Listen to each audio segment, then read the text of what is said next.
Assalamualaikum warahmatullahi wabarakatuh. Halo teman-teman semuanya, apa kabar? Ketemu lagi dengan saya, Reni Wulandari Abidin, teman belajarmu.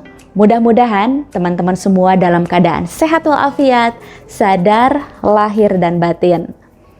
Teman-teman, hari ini kita akan belajar tentang intuisi. Bagaimana sih cara mengakses, mengelola, dan memanfaatkannya untuk kualitas nasib yang lebih baik tentunya. Mungkin teman-teman sudah bertanya-tanya, apakah intuisi sama dengan naluri, gerakan hati, petunjuk ilahi, inner guidance, atau mungkin GPS, God Positioning System? Nah, secara garis besar, intuisi adalah media Tuhan berkomunikasi dengan kesadaran kita, di mana dibutuhkan kecerdasan spiritual untuk bisa mengakses intuisi ini, media ini.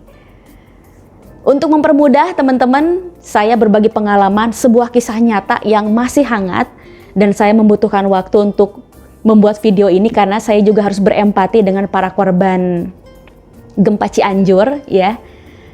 Jadi saya pada waktu gempa Cianjur itu, saya sedang liburan di Puncak Bogor. Dan karena kebetulan dekat ya Bogor dengan Cianjur, saya janjian dengan seorang teman namanya Mbak Anissa. Mbak Anissa adalah teman belajar yang ikut kelas saya. Nah, bisa nih kayaknya dari Bogor langsung meluncur ke Cianjur karena kita sudah janjian untuk bertemu di rumah beliau.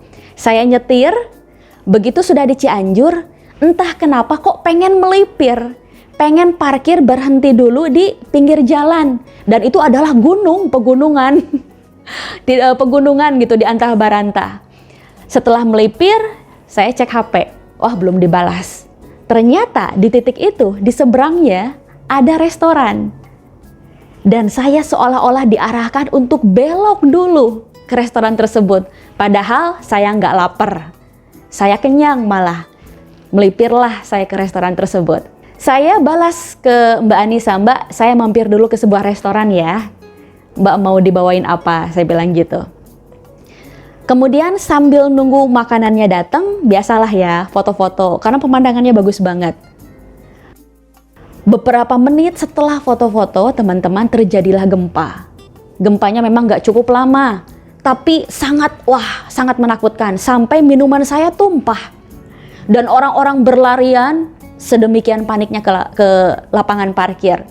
Setelah suasana reda, saya memilih untuk membatalkan janji temu dengan Mbak Anissa. Dan Mbak Anissa juga menyetujui karena kemungkinan suasananya sedang tidak kondusif.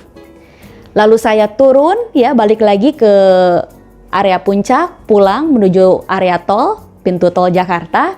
Barulah saya tahu, lewat orang-orang, karena saya ke rest area dulu, barulah saya tahu bahwa jalan menuju akses yang hampir saya datangi itu mengalami roboh. Dan saya terkaget-kaget. 2 kali saya selamat dari mara bahaya. 2 kali saya batal, terancam nyawa saya, teman-teman. Karena saya mengikuti intuisi. Jadi di sini saya menemukan ada 3 titik intuisi. Yang pertama, saya tiba-tiba kok harus berhenti di pinggir jalan tersebut. Saya seperti diarahkan. Dan yang kedua, saya seperti digerakkan untuk belok ke restoran tersebut. Dan yang ketiga, ketika saya memutuskan untuk tidak melanjutkan perjalanan ke Cianjur, saya kembali melalui Puncak Bogor untuk kembali masuk tol Jakarta. Dan ternyata saya juga selamat dari bencana longsor tersebut. Alhamdulillah. Pertanyaannya, gimana dong cara mengakses intuisi ini? Teman-teman, sudah dijelaskan tadi bahwa intuisi adalah sebuah media di mana Tuhan berkomunikasi dengan kesadaran kita. Itu artinya, selama 24 jam, Tuhan memberikan arahan, bimbingan, panduan pada kita. Kalau 24 jam, kenapa kita masih kesulitan mengenali panduan-panduannya? Mengenali petunjuk-petunjuknya? Kenapa ya? Jawabannya, karena kotornya jiwa kita, pikiran kita terlalu gaduh, sehingga kita kesulitan. Ini suara Tuhan bukan ya? Ini bimbingan Tuhan bukan ya?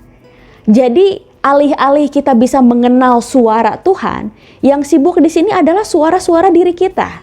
Kemudian yang kedua, terlalu berlogika, sering menganalisis apapun dengan kekuatan pikiran.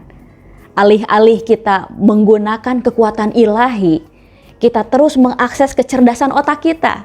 Ya akhirnya kita sulit mengenali keajaiban-keajaiban yang diberikan oleh Tuhan.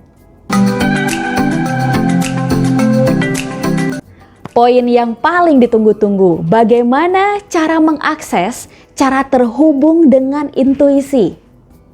Yang pertama teman-teman, meditasi. Aduh Mbak Reni, kalau meditasi saya nggak bisa. Pikiran saya tuh sulit untuk diajak meditasi. Nggak apa-apa kalau nggak bisa meditasi. Teman-teman bisa praktek belajar mindfulness. Seriuskan. Mindfulness itu pikiran kita tidak berlalu lalang terlalu sering ke masa depan ataupun masa lalu. Jadi berada di saat ini. Teman-teman bisa cek video-video saya sebelumnya tentang mindfulness. Banyak banget sudah saya bahas. Intinya mindfulness adalah hidup di saat ini, di momen kini. Tidak menduga-duga, aduh nanti aku bahagia kalau bisa makan es. Dulu begini, sekarang begini. Enggak.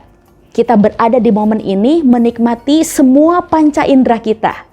Yang kedua, sering memberi sapaan kepada Tuhan.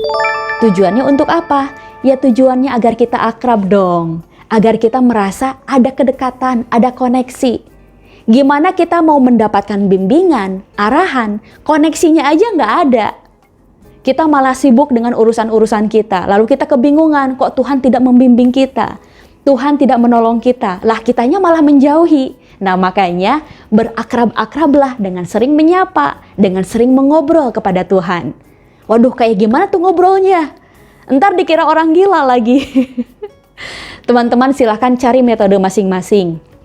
Kalau saya pribadi ya, saya ngobrol dengan binatang, saya serasa sedang ngobrol dengan penciptanya. Saya ngobrol dengan tumbuhan, saya sering memandang langit, saya nyeker ya, mengamati sekitar, itu kan juga saya sedang merasakan ada Tuhan dalam hal-hal yang sedang saya rasakan. Teman-teman nanti ketemu deh dengan metode masing-masing. Oh kalau begini saya serasa dekat dengan Tuhan, kalau begini saya serasa dekat dengan Tuhan. Mungkin dengan sembahyang, dengan ritual-ritual khusus, silahkan cari. Yang ketiga, sapu bersih segala sampah-sampah hati.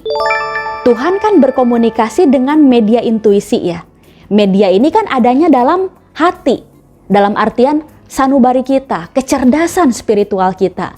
Kalau spiritualnya, rohaninya penuh sampah-sampah, kita kesulitan mencari, terlalu berserakan. Jadi bersihkan satu persatu setiap hari. Belajar self-healing ya. Mungkin teman-teman masih ada yang rasa dendam, benci, kecewa, banyak komplain, banyak mengeluh. Ini menutup akses Tuhan memberikan bantuan kepada kita. Pertanyaan yang paling sering ditanyakan, bagaimana cara membedakan apakah ketentuan yang sudah kita pilih ini adalah betul-betul arahan dari Tuhan yang Maha Kuasa, atau jangan-jangan ini hawa nafsu kita aja, isi-isi dari kepala, suara-suara kepala kita aja, bisikan-bisikan dari mungkin roh halus, setan, hawa nafsu ya. Mana nih yang benar ya, cara membedakannya itu gimana? Nah teman-teman, cara membedakannya adalah rasakan lewat batin kita, lewat nurani terdalam kita. Apakah rasanya nyaman atau enggak? Jadi kalau rasanya gerasa-gerusu, serba ingin cepat, terlalu antusias, atau justru teman-teman malah ragu-ragu, tidak ada perasaan enggak mantap, berarti itu bukan intuisi. Karena kalau ini adalah intuisi, tuntunan dari Tuhan, bimbingan ilahi, rasa yang muncul adalah rasa nyaman, tenang, mantap, dan yakin. Gitu teman-teman. Tapi tetap ya, sekuat-kuatnya, seyakin-yakinnya ketetapan dari intuisi yang sudah kita pilih, kita harus selalu memohon perlindungan, memohon bimbingan dari Tuhan yang Maha Kuasa. Dan teman-teman, intuisi ini bisa digunakan untuk upaya-upaya bisnis, untuk teman-teman mungkin yang sudah sering anxiety, cemas, khawatir, mulailah lebih belajar untuk memasrahkan diri, berserah diri kepada Tuhan. Bukan pasrah dalam artian kita sudah tidak ada upaya lagi ya. Tetapi kita sudah mulai pandai mengakses kecerdasan spiritual kita, mengenali Tuhan ini mau ngapain sih sama aku? Ayo Tuhan perjalankan aku untuk acaramu, gitu teman-teman. Yang masih bingung dengan, aduh aku harus gimana ya? Pilih ini atau pilih itu? Pakai intuisinya. Oke teman-teman. Jika berkenan, teman-teman tidak keberatan, bantu share video ini kepada orang-orang yang mungkin sekira-kiranya butuh deh dengan informasi ini. Wabillahi taufiq wal hidayah. Wassalamualaikum warahmatullahi wabarakatuh. Terima kasih.